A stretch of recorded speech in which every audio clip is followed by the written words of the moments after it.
Net.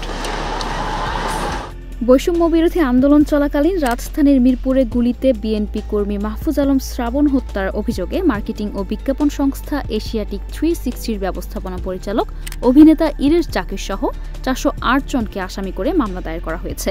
গত 20 April নিহতের ভাই মোস্তাফিজুর রহমান বাপ্পি ঢাকার চিফ মেট্রোপলিটন ম্যাজিস্ট্রেট আদালতে মামলার আবেদন করেন। এই মামলার খবর প্রকাশ্যে আসতেই ক্ষোভ উগরে দিয়েছেন অনুরাগী সহ শোবিজ তারকা ও পরিচালকরা। অনেকে দাবি তুলেছেন অভিনেতা বৈষম্য বিরোধী আন্দোলনের সম্মুখ যোদ্ধা ছিলেন।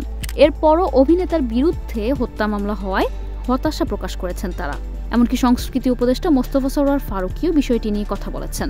ইরেশ জাকিরকে আমি পার্সোনালি চিনি, আমি জানি জুলাইয়ের আন্দোলনে উনি জড়িত ছিলেন। এছাড়া ইরেশ জাকিরের মামলা নিয়ে কথা বলেছেন আইন উপদেষ্টা আসিফ নজরুলও। সচিবালয়ে সাংবাদিকদের প্রশ্নের জবাবে আসিফ নজরুল বলেন, বাংলাদেশের আইনে কোথাও মামলা দেওয়ার ক্ষেত্রে বাধা দেওয়ার বিষয় নেই, যে যেভাবে পারছে মামলা করছে। বাংলাদেশের আইনে কোথাও তো মামলা করার ক্ষেত্রে আপনার কোনো বাধা দেওয়া নাই, যে যার মতো মামলা করছে। এ নিয়ে পরিচালক আশফাক নিপুণ গণমাধ্যমের একটা কার্ড শেয়ার করে লিখেছেন, আগস্ট মাসের 1 তারিখ ফার্মগেটে আমার সাথে আমাদের অনেকের সাথে পুরোটা সময় ইরেশ জাকির এবং তার স্ত্রী দাঁড়িয়েছিলেন জুলাই হত্যাকাণ্ডের প্রতিবাদে। উনার এবং আমাদের অনেক সহকর্মী একই সময় বিটিভি ভবনে শোক প্রকাশ করতে গেলেও উনি সেখানে যাননি। এদিকে জনপ্রিয় পরিচালক শিহাব শাহীন লিখেছেন, ইরেশ জাকির জুলাই আন্দোলনে সক্রিয় ছিলেন আর তার বিরুদ্ধে কিনা জুলাই হত্যা মামলা। এছাড়া ইউটিউবার আরজে কিবরিয়া সোশ্যাল মিডিয়ায় বিস্ময় প্রকাশ করে লিখেছেন, ইরেশ জাকিরকে হত্যা মামলার আসামি মানে এই লিস্টগুলা বানায় কারা?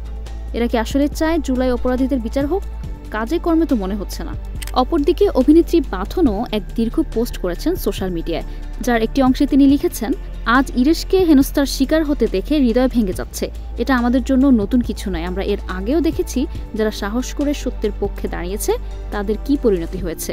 এদিকে সোমবার দুপুরে ফরেন সার্ভিস একাডেমিতে এক সংবাদ সম্মেলনে পুলিশের মহাপরিদর্শক বাহারুল আলম বলেন, নিরীহ লোককে মামলা দিয়ে যাতে গ্রেফতার ও হয়রানি করা না হয় সেজন্য পুলিশের সব পর্যায়ের কর্মকর্তাদের কাছে স্বরাষ্ট্র মন্ত্রণালয়ের নির্দেশ রয়েছে। এই পুলিশ কর্মকর্তা জানান, শুধুমাত্র তদন্তে যার বিরুদ্ধে দায়ভার পাওয়া যাবে তার বিরুদ্ধে ওয়ারেন্ট অব অ্যারেস্ট চাওয়া হবে, তাকেই গ্রেফতারের কার্যক্রম নেওয়া হবে। পুলিশের সকল পর্যায়ের কর্মকর্তারা এই নির্দেশ পেয়েছেন যে নিরীহ লোককে যেন গ্রেফতার করা না হয়। মিথ্যা মামলা রোধে আইনি সীমাবদ্ধতা রয়েছে জানিয়ে বাহারুল আলম বলেন, এই যে মিথ্যা মামলা বলছেন, মামলাটা মিথ্যা, মামলাটা সত্যই, কিন্তু এই যে আসামির সংখ্যা বাড়িয়ে দেয়া, এটা আমরা বন্ধ করতে পারছি না। আইনে আমাদের এই সীমাবদ্ধতা রয়েছে। News desk, hello Bangla.